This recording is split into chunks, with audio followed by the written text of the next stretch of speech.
नमस्कार, डीजेना न्यूज के इस खास शो क्रेजी क्रिकेट के माध्यम से हम लोग फिर एक बार आप सभी के सामने, क्योंकि सुपर सैटरडे है आज।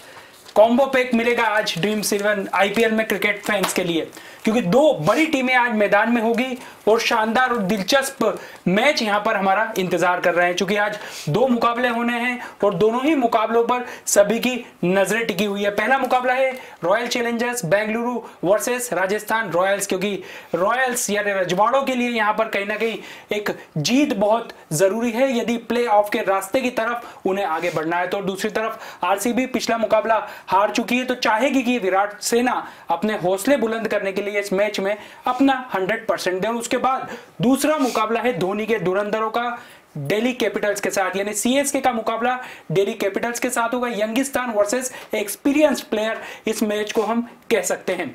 क्या संभावनाएं बनती हैं, आखिर किस टीम के पास ज्यादा ताकत है और कौन सी टीम यहां पर दिखती कमजोर है लेकिन निकलेगी वो छुपी रुस्तम।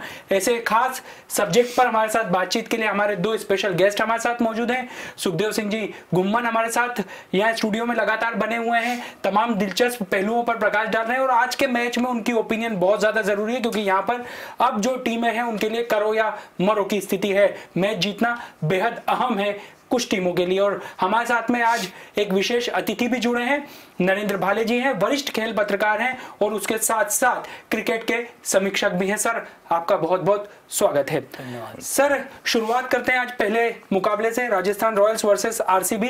क्या कहेंगे सर इस मैच को लेकर?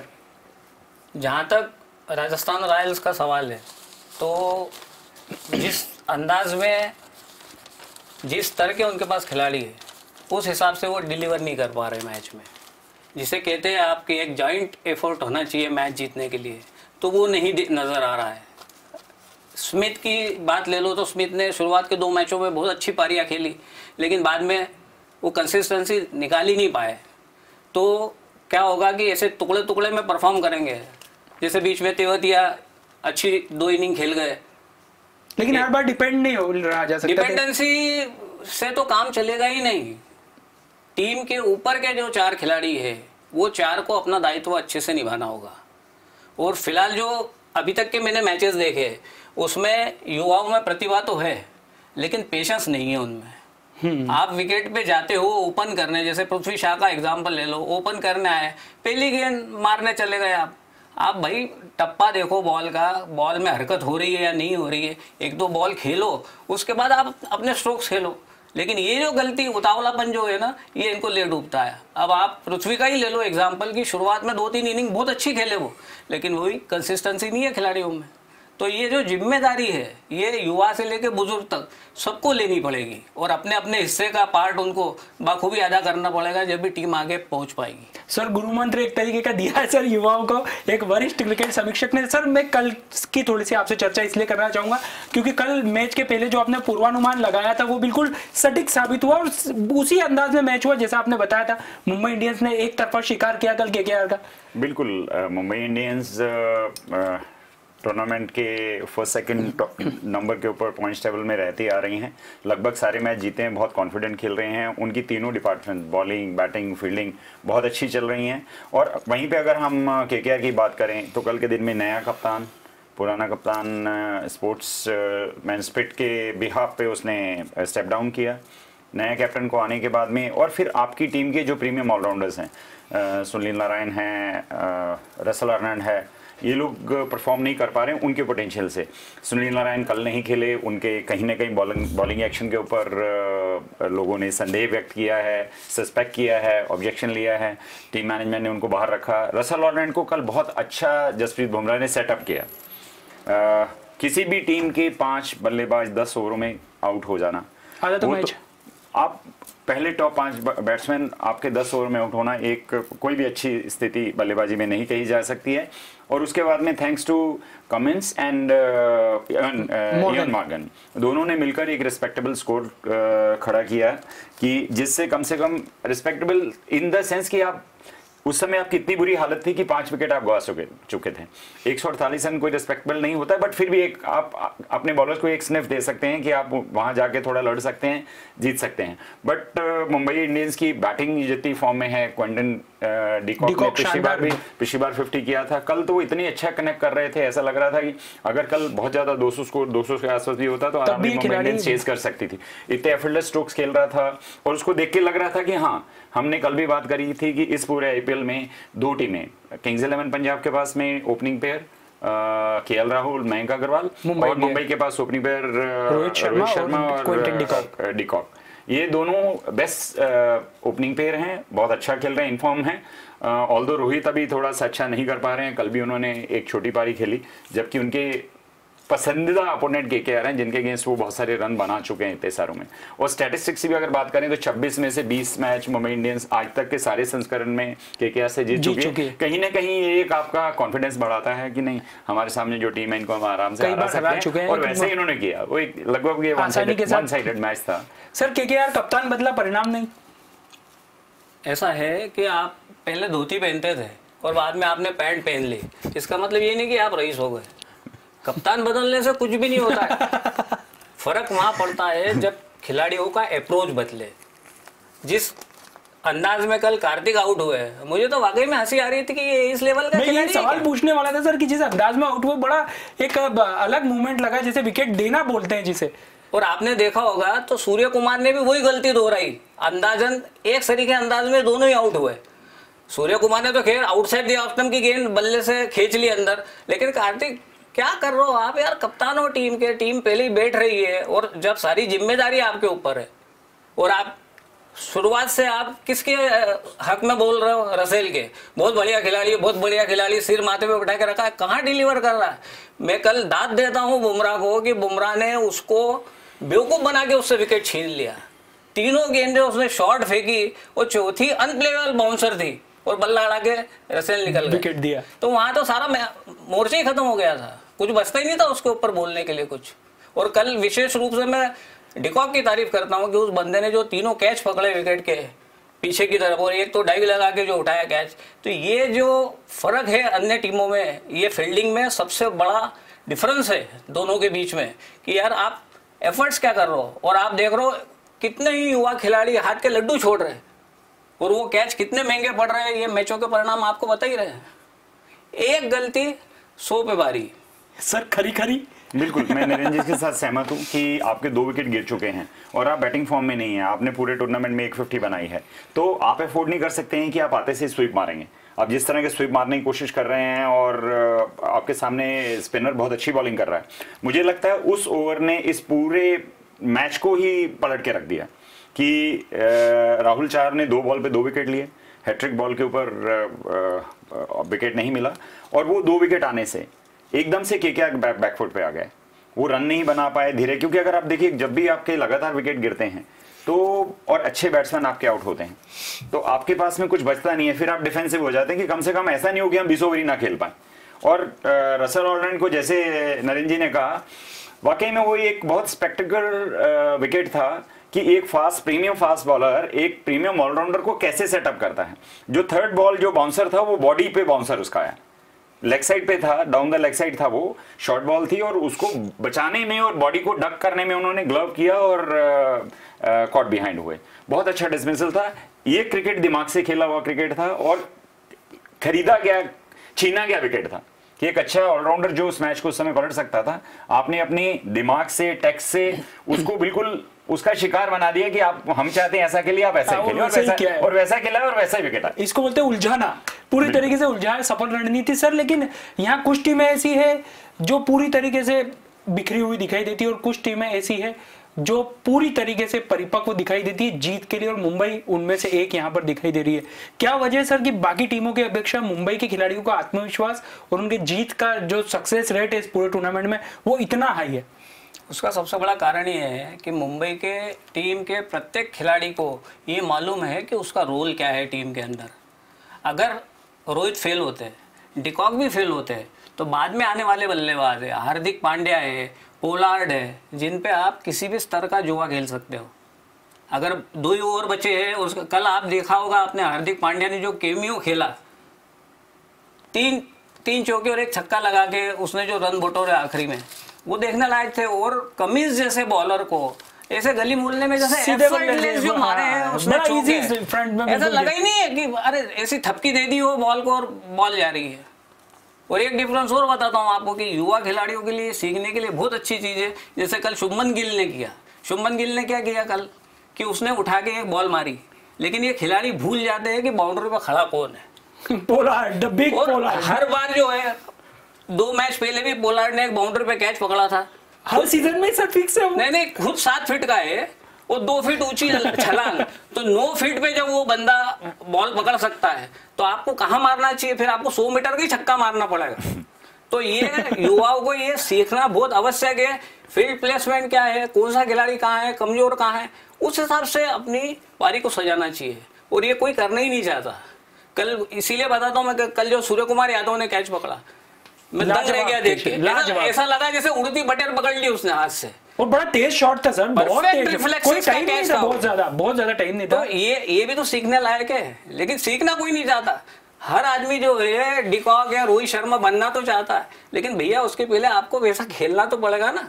आप खेलना चाहते ही नहीं, आए 2 खेलेंगे, चौथी उठा दी ऊपर, क्या मतलब है। रिस्पॉन्सिबिलिटी नाम की चीज हर खिलाड़ी को लेनी पड़ेगी। इसके लिए मैं बोलता हूँ कि जैसे आज की तारीख में किंग्स 11 पंजाब है, सबसे बॉटम में टीम हो, लेकिन आप जब हो ऑरेंज कैप की दौड़ में, केएल राहुल टॉप पे, 2nd नंबर पे मयंक अग्रवाल टॉप पे चल रहा है, उसके बाद में अब गेल की एंट्री हो गई और नीचे निकोलस पूरन, लेकिन टीम पॉइंट्स टेबल में पीछे है। हाँ, इसीलिए बता रहा हूँ कि सिर्फ रन बनाने से कुछ नहीं होता। आपको एक निश्चित रणनीति के तहत खेलना होगा, सामने वाली टीम को घेरना होगा, उसकी कमजोरियों को पकड़ना होगा और सबसे टॉप पे अपनी फील्डिंग रखनी होगी। जब जाके ये गाड़ी जो है आपकी उस तरफ जा सकती, नहीं तो संभव नहीं है। सर अभिषेक, मैं नरेंद्र जी के साथ एक और पॉइंट ऐड करना चाहूंगा कि आपने बोला कि मुंबई टीम इतना अच्छा क्यों परफॉर्म कर रही है, उनकी विनिंग रेट रिदम क्यों बनी हुई है बल्ला। अगर आप देखेंगे उनकी जो कोर टीम है, वो अपनी कोर टीम में कोई बदलाव नहीं करते हैं। हाँ, आप इस सीजन में अगर देखेंगे तो आपको 1 या 2 आपके वो 9 प्लेयर 8 प्लेयर उनके वही रहते हैं जो शुरू से टूर्नामेंट खेलते चले आ रहे हैं। वो अपने प्लेयर्स को रिटेन करके चलते हैं।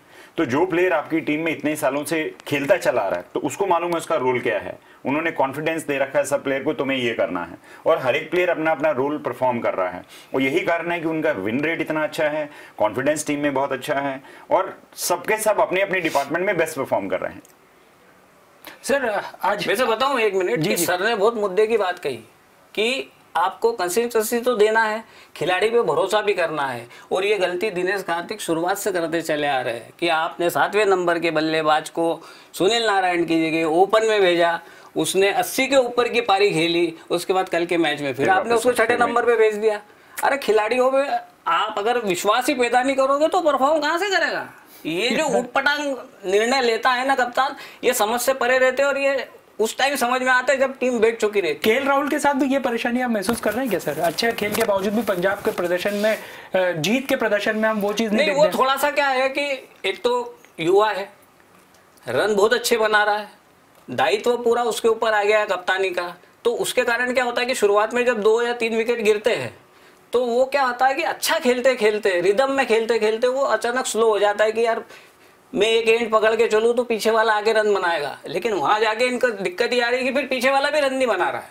तो ये जो समस्या है, तो ये एक संतुलन चाहिए आपको टीम में, उस संतुलन के हिसाब से। और हर खिलाड़ी को, युवा खिलाड़ी को ये भरोसा होना चाहिए अपने कप्तान के ऊपर कि नहीं भाई, भले मैं 2 मैच फेल गया तो भी आगे आने वाले 2 मैच में कप्तान मुझे मौका देगा, और अगर वो मौका देगा तो मैं उसे बनाऊंगा। जैसे राहुल त्रिपाठी ने किया था, उसको ओपन में चांस दिया, खेल गया पारी, वो मैन ऑफ द मैच भी बना। तो ये आप जज्बा आपको आपके युवा खिलाड़ियों में कप्तान को पैदा करना पड़ेगा, और इस मामले में कार्तिक हर मोर्चे पे फेल है और सर हमें दिख रहा है। सर आरसीबी की बात करें, टीम पिछला मुकाबला और देखा जाए तो सीजन में अगर पंजाब 2 मैच जीती है तो वो दोनों ही आरसीबी के खिलाफ मैच जीती, तो ये पिछले मैच की जो हार है वो आज क्या थोड़ा परेशान कर सकती है राजस्थान रॉयल्स के खिलाफ? डेफिनेटली देखिए, विनिंग स्ट्रीक होता है, मोमेंटम होता है, आप जैसा गेम खेलते हैं, और कहीं ना कहीं नेगेटिविटी आती है जब आप हारते हैं, आपको सोचना पड़ता है। विराट कोहली जैसा कप्तान एक आपका जो बेस्ट फॉर्म में बल्लेबाज है डिविलियर, उसको आप होल्ड करके पीछे रख रहे हैं, और 2 लेफ्ट आर्मर यंग बैट्समैन जो है मिडिल ऑर्डर में, उनको आप भेज रहे हैं कि आप जाइए बैटिंग करिए। बहुत बड़ी भूल, और उस भूल का खामियाजा आपको एक मैच हार के चुकाना पड़ा। कहीं ना कहीं उसके दिमाग में ये प्ले कर रहा होगा। और आज एक भूतपूर्व कप्तान और एक वर्तमान कप्तान, दोनों के बीच में मैच है। और अगर मैं आज की डेट में ये बोलूं कि सीएसके मुझे ज्यादा बेटर फेवरेट इस ग्राउंड पे लग रही है, उसके 2 रीजन है। पहला, वो भी दिल्ली के खिलाफ। हाँ, दिल्ली के खिलाफ एक छोटा ग्राउंड है, दूसरा सीएसके के पास हार्ड हिटर ज्यादा है, और तीसरा सीएसके जो है इंजरी हिट टीम आज की डेट में। आज श्रेयस अय्यर खेलते नहीं खेलते वो डाउटफुल है, शायद वो फिट हैं और खेलेंगे। अगर वो नहीं खेलते हैं, ऋषभ पंत ऑलरेडी बाहर हैं, अमित मिश्रा बाहर हो चुके हैं, अमित मिश्रा बाहर हैं, अश्विन इंजर्ड होने के बाद वापस आए हैं। तो 4 आपके इंडियन टॉप प्लेयर अगर इंजर्ड हैं, तो आप समझ सकते हैं कि कितनी भी अच्छी टीम आपकी हो, आप कितने भी पहले नंबर के ऊपर अंक तालिका में हो, पर अगर आपकी रिसोर्सेज कम है, बेंच स्ट्रेंथ कम है, आप नए प्लेयर को लाएंगे, उनको आकर इन सिचुएशन में एक्लेमेटाइज होना है, समझना है, खेलना है, और आपके ऊपर एक टैग लगा है कि आप बहुत अच्छा खेल रहे हैं, आपको वो स्टेट को भी परफॉर्मेंस देना है, चौतरफा दबाव। और ऐसे दौर में जब आपका कप्तान भी थोड़ा भी संघर्ष कर रहा हो फिजिकली फिटनेस के लिहाज से, बिल्कुल। तो मुझे लगता है कि अगर आप देखेंगे तो हमें आज का बहुत अच्छा मैच देखने को ये वाला मिलेगा। सर अब हम दूसरे वाले मैच पर ही आते हैं। सर दिल्ली पूरी यंगिस्तान एक तरह से युवाओं से भरपूर टीम और शानदार प्रदर्शन करती है, खासतौर पर उनके गेंदबाजों की हम बात करें तो वो छोटा स्कोर भी डिफेंड करने में यहाँ पर सक्षम दिखाने वाली टीम है। और इस तरफ धोनी है जिन्हें अब लगभग टूर्नामेंट में बने रहने के लिए, पॉइंट्स टेबल में, प्ले ऑफ में अपनी दावेदारी मजबूत करने के लिए लगभग हर मुकाबले जीतना है। क्या पार पा पाएंगे?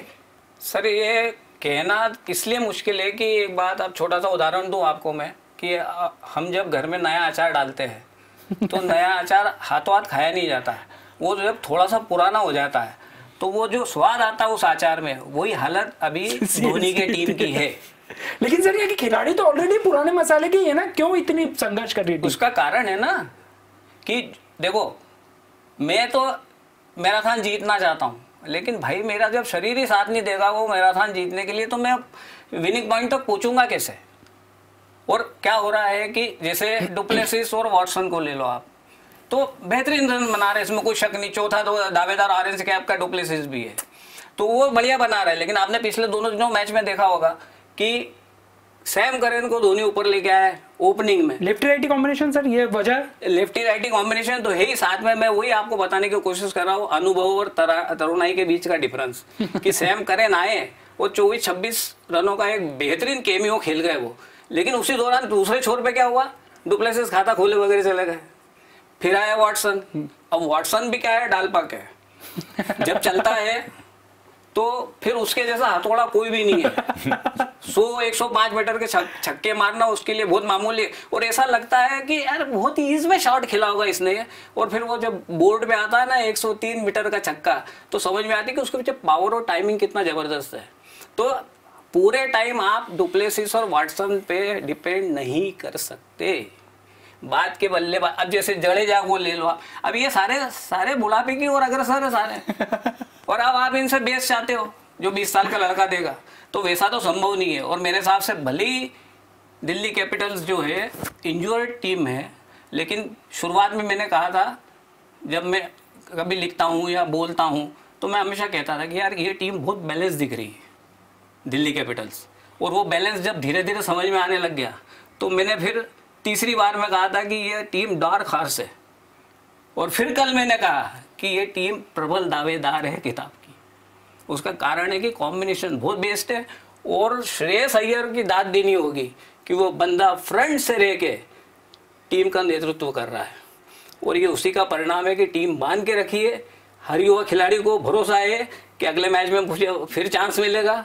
तो ये जो विश्वास उसने टीम के अंदर पैदा किया है, ये सबसे बड़ी उनकी सफलता का राज है। सर वैसे शारजाह की विकेट, अब जब लगातार मैचेस हुए, ग्राउंड भले ही छोटा, लेकिन अब विकेट से यहाँ धीमी गेंदबाजों को मदद मिलने लगी है, इस बात में कोई दो राय नहीं है। इतना आसान विकेट रहा नहीं है। धोनी ने लास्ट टाइम 3 स्पिनर्स खिलाए थे, पीयूष चावला थे, कर्ण थे, साथ में उसके रवींद्र जडेजा थे। सर आज क्या यही स्ट्रेटेजी कामयाब होगी? क्योंकि आज जो सबसे टफ बॉलिंग लाइनअप है अगर किसी टीम का, तो वो दिल्ली के पास है और उनसे आज मुकाबला है। बिल्कुल बिल्कुल आपकी बात सही है, क्योंकि यहाँ पे यूएई में सिर्फ 3 ही ग्राउंड हैं, शारजा, दुबई, अबू धाबी, और तीनों के ऊपर रोज मैचेस हो रहे हैं। तो ग्राउंड्समैन को इतना समय नहीं मिल रहा है कि वो विकेट को प्रॉपर प्रिपेयर कर सके। तो जैसे जैसे टूर्नामेंट आगे बढ़ता चला जाएगा, विकेट्स और रफ होती चली जाएंगी, और रफ होने के बाद में स्पिनर सपोर्ट और होता चला जाएगा।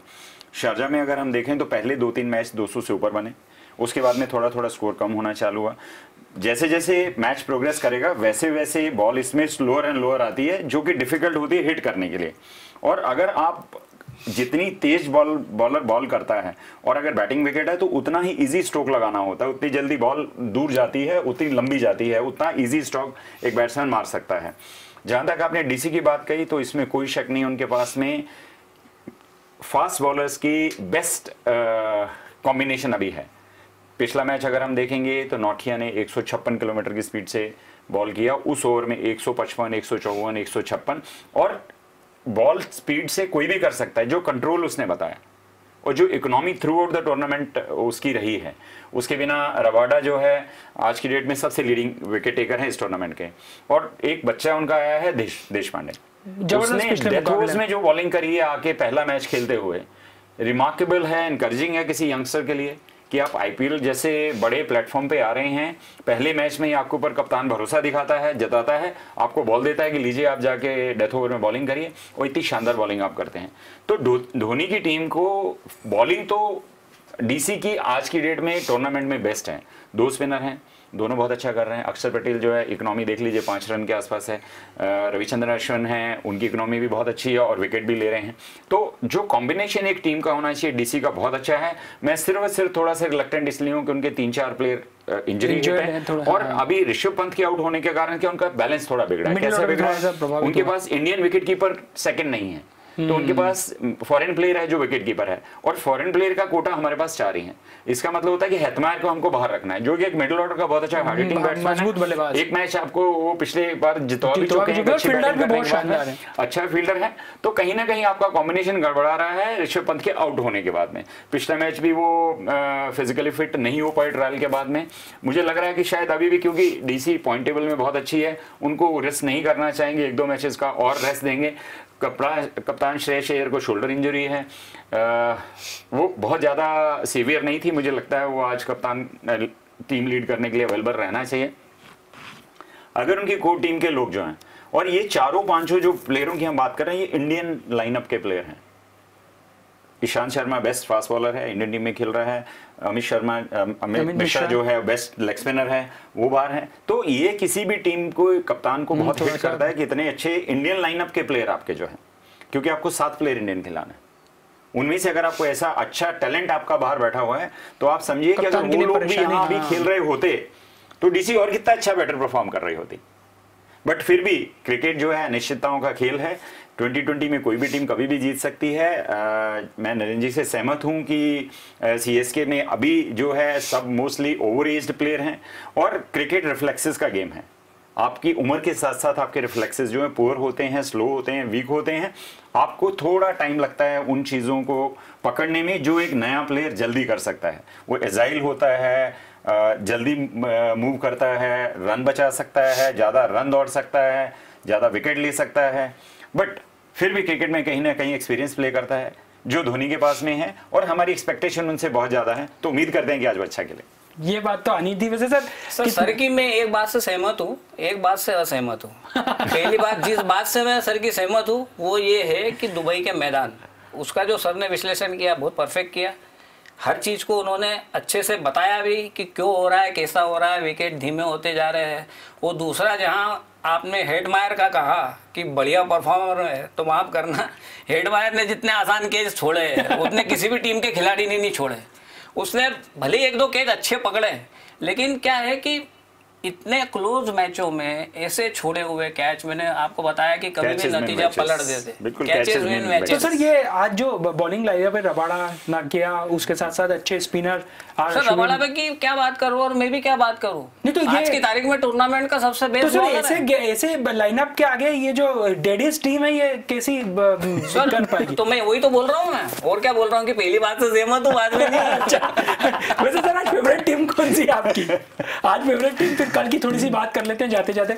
आज तो मेरे हिसाब से तो दिल्ली कैपिटल्स ही है। अच्छा, मतलब टी शर्ट के साथ ही जाना चाहेंगे जी, बिल्कुल। सर मैं पूछूं कि नहीं पूछूं? पहले मुकाबले का मैं पूछ लेता हूं। मैं महेंद्र सिंह धोनी के साथ इसलिए जाना चाह रहा हूं कि एक तो उनके लिए मैच जीतना बहुत जरूरी है अगर उनको इस टूर्नामेंट में स्टे करना है तो एक, और सेकेंडली मैंने जो पिछले भी कुछ मैचेस में, एक दो मैचेस में, अगर मैं स्पेसिफिकली लास्ट मैच की बात करूं तो जिस तरह से प्रोएक्टिव होकर उन्होंने कप्तानी करी, जितने अलर्ट थे, जितने एक्टिव थे, जैसे मैंने करण शर्मा का इंसिडेंस बताया कि उसका 4 ओवर खत्म हो चुके थे, तब भी उन्होंने उसको चौका पड़ा तो भी उन्होंने उसको बुलाकर बात करी। ये दिखाता है कि कप्तान कितना इन्वॉल्व है मैच में और उसके लिए जीत कितना अहम है कि मुझे जीतना है।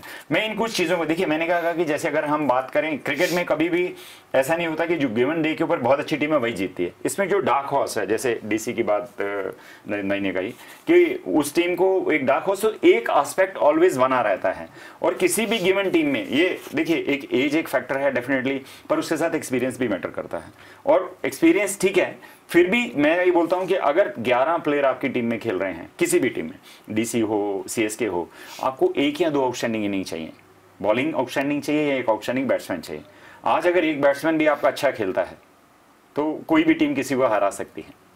सर पहले मुकाबले में जो अभी होने वाला है, Rajasthan Royals versus RCB, favourite team आपकी? आरसीबी। सर मैं भी आज आरसीबी के साथ जाना चाहूँगा दोनों, क्योंकि वो पिछले रिकॉर्ड के हिसाब से अभी अच्छी लय में चल रही है। विराट पूरे फॉर्म में आ चुके हैं अच्छे से, तो उनको मेरे हिसाब से राजस्थान रॉयल्स दिक्कत नहीं दे पाएगा। क्योंकि आप अकेले एक संजू सैमसन का ही एग्जांपल ले लो आप, शुरुआत में उसने 350 बहुत बेहतरीन बनाए और मैच भी जीता है, लेकिन पिछले 5 मैच का परफॉर्मेंस देखो, 4 मैच का उसका 2 रन, 4 रन, 6 रन, 8 रन। तो वही जो बात आती है कंसिस्टेंसी की, तो वो संजू सैमसन में नहीं है, वो स्मिथ में भी नहीं है। वो राजस्थान रॉयल्स उस चीज से संघर्ष कर रहा है। सबसे बड़ा संघर्ष उनका उसी से है। अभी तेवतिया, मेरा कहना है कि every day is not Sunday. एक मैच में वो 6 गेंदों में से 5 गेंदों में छक्के मार सकता है, लेकिन ये जरूरी नहीं कि अगले मैच में वो किस्सा फिर से दोहराया जाएगा। यस सर, मैं एक चीज और कहना चाहूंगा कि ये मैच ऐसा मैच नहीं होगा कि वन साइडेड मैच होगा। अच्छा मैच होगा। बेन स्टोक्स के आने के कारण से वो अच्छा फॉर्म में है, पिछले मैच में भी उसने 45 रन के आसपास बनाए, और कहीं ना कहीं स्टीवन स्मिथ बड़े प्लेयर हैं, ऑस्ट्रेलिया के कैप्टन हैं, लगता है कि और अभी करो या मरो है, अभी वो मैच हारते हैं तो आगे उनके लिए इस टूर्नामेंट में क्लोजर है, वो प्लेऑफ का सोच नहीं पाएंगे।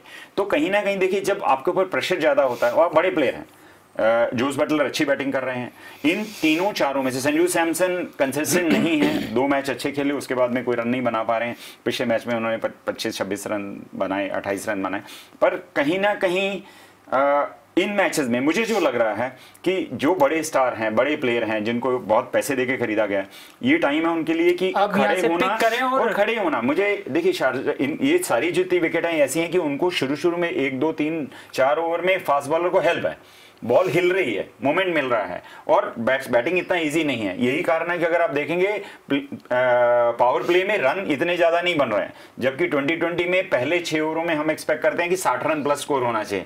यहाँ आप देखेंगे तो 30 रन 40 रन के अंदर ही सब लोग रह रहे हैं, क्योंकि कहीं ना कहीं नई वाइट बॉल मोमेंट हो रहा है, हिल रही है, बैट्समैन को डिफिकल्टी आ रही है, और हर एक टीम इकोनॉमी रेट में पावर प्ले में बहुत ही पुअर चल रही है। और खासतौर पर सीएसके तो माशाल्लाह बहुत ही इतना कम स्कोर कर पा रहे हैं कि बाद में वो रन ही नहीं बना पा रहे, 5 रन 10 रन से मैच हार रहे हैं। तो मुझे ये लगता है कि आज अगर राजस्थान रॉयल सीएसके को हराती है तो बहुत बड़ी बात नहीं होगी, ये बहुत इवन मैच होगा, डे मैच है, किसी टीम को एडवांटेज नहीं है कि हमने चलो टॉस जीत लिया, हमने पहले बैटिंग कर ली, राजस्थान रॉयल ने टॉस जीता है, पहले बैटिंग कर रही है, तो उनको कोई इसका एडवांटेज नहीं है कि हम पहले बैटिंग करेंगे तो हमें बाद में जो है ड्यू फैक्टर आ जाएगा, बॉल गीली हो जाएगी, बॉलर को पकड़ने में प्रॉब्लम आएगी, कंट्रोल नहीं कर पाएगा, हमें एडवांटेज आएगा, हम मार लेंगे। तो आज इवन मैच है, इवन मैच के ऊपर अगर बड़े प्लेयर जितने भी हैं उनमें से कोई भी आज आउटस्टैंडिंग परफॉर्मेंस देता है तो वो कहीं पे भी उलटफेर पॉसिबल है। उलटफेर पॉसिबल है, आपने कहा सर कि इस मैच के अंदर स्पेशली राजस्थान की जो सर बात कर रहे हैं, तो इसमें आप एक आदमी को भूल रहे हैं, वो है Jofra Archer. Jofra Archer, yes, वो बंदा कुछ भी कर सकता है, और जहां तक बॉलरों की 2 विकेटों का सवाल है तो जोफ्रा आर्चर भी उस टीम में शामिल है। सर वो पिछले मैच में अनप्लेबल था बिल्कुल। और एक बंदे को आप और भूल रहे हो, वो है बोल्ट, ट्रेंट बोल्ट। इस सीजन के जितने भी मैच खेले हैं सबसे पहले पावर प्ले में ब्रेक थ्रू जो है वो बोल्ट ने ही दिलाया मुंबई को, और वो बहुत बड़ा फर्क कर रहा है। ये पावर प्ले की सर ने जो बात करी ना, तो जब तक आप पावर प्ले में सामने वाली टीमों के 1-2 खिलाड़ी आउट करके उनको प्रेशर में नहीं लाओगे, तब तक पीछे बॉलर आके करेगा क्या, वो भी पिटेगा फिर बाद में। बस सर यहाँ पर थोड़ा सा हम छोटा सा एक अंतिम जाते जाते छोटी सी टिप्पणी कल के मैचेस को लेके लेंगे, क्योंकि कल सुपर संडे है। जैसे आपने बोला कि एवरीडे इज नॉट संडे, लेकिन टुमारो इज संडे, तो वो शानदार इतवार हमारा इंतजार कर रहा है। और कल जो 4 टीमें मैदान में उतरेगी उसमें से 3 के लिए जीत बहुत ज्यादा जरूरी मायने रखती है, क्योंकि पहला मुकाबला है सनराइजर्स हैदराबाद वर्सेस केकेआर और दूसरा मुकाबला है Mumbai Indians versus Kings 11 Punjab. Sir पहले मुकाबले पर छोटी सी टिप्पणी, कितना दोनों टीमों के लिए इंपॉर्टेंट है ये मुकाबला? सर जहां तक 3 टीमों का सवाल है तो हरल्लो के पास तो खोने के लिए कुछ भी नहीं है, लेकिन पाने के लिए बहुत कुछ है कि वो आगे का गणित वो तालिका में जाके बिगाड़ सकते हैं।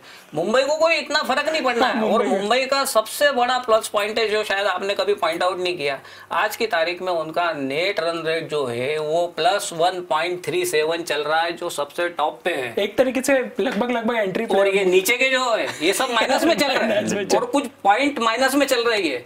तो ये ज्यादा से ज्यादा क्या कर सकते हैं कि खाएंगे नहीं तो धोल देंगे। तो अभी ये 4 नीचे की टीमों की स्थिति यही है कि अगर इनको अब करना है, जैसे मैंने कहा कि गेल आया, अब गेल आया तो एक भले ही दूर की कोड़ी है, लेकिन ये है कि यहाँ से टेक ऑफ कर सकती है किंग्स, अभी भी मौका है। और ऊपर के 4 ये चल पड़े तो फिर किंग्स को रोकना मुश्किल ही नहीं, नामुमकिन है। सर मैं कल के सेकंड मैच की आपसे इसलिए टिप्पणी लेना चाहूंगा जो मुंबई वर्सेस पंजाब है। पंजाब ऐसी टीम है जो विक्ट्री मोमेंट्स के समय पूरी नर्वस हो रही है, जीत मतलब हाथ में लेने के बाद छोड़ देती लास्ट मैच में, हालांकि बड़ी मुश्किल से आखिरी 1 ओवर में 2 रन चाहिए थे और लास्ट मैच पर गेंद पर मैच जीते। तो कल ऐसी गलती ना हो, आपको उम्मीद लगती कि आप मोमेंटम यहाँ पकड़ लिया टीम? देखिए ये टीम एक्सपीरियंस की बात है कि पंजाब आज तक कभी भी क्वालिफाई कर किया नहीं है, टूर्नामेंट नहीं जीता है, तो कहीं ना कहीं वो नर्वस, वो टीम को उतना एक्सपीरियंस नहीं है उतने मैचेस का। और केएल राहुल एक नए कप्तान हैं, वो उस समय विकेट पे थे, 50 रन बना के खेल रहे थे, क्रिस गेल बना के खेल रहा था, 2 रन 20 में बनाना सोच ही नहीं सकते हैं हम 20 रन की बात करते हैं लास्ट ओवर में, तो बहुत पॉजिटिव होते हैं कि 20 रन भी चेज हो सकते हैं, तो भी उसमें मुश्किल हो रहा था। बट कल जो मैच है मुंबई का, ये अंक तालिका में 1 नंबर की टीम और 8 नंबर की टीम के बीच में मैच है, एक ऊपर से फर्स्ट है, एक नीचे से फर्स्ट है। बट इसका मतलब ये नहीं कि टीम इतनी इंफीरियर इसलिए वो वहां पर है, कुछ लक फैक्टर क्रिकेट में होता है जो इनके फेवर में नहीं रहा, अच्छे जीते हुए मैच ये लोग हार चुके हैं किसी कारण से, और ये कारण। और जहां तक बैटिंग की बात हमने करी, नरेंद्र भाई ने अभी बताई हमको, और हम लोग हर बार बात कर रहे हैं कि जो टॉप 4 बैट्समैन उनके पास में है, फॉर्म में हैं, अच्छे रन बना रहे हैं। अनफॉर्चुनेट है कि क्रिकेट में देखिए कभी 2-5% आपके डिसीजन जो हैं वो अगर वेरी करते हैं, आप अगर उसको प्रॉपर नहीं ले पाते हैं या उस समय क्लिक नहीं करता है, तो आप जीतने की जगह पे हारने वाली टीम में चले जाते हैं।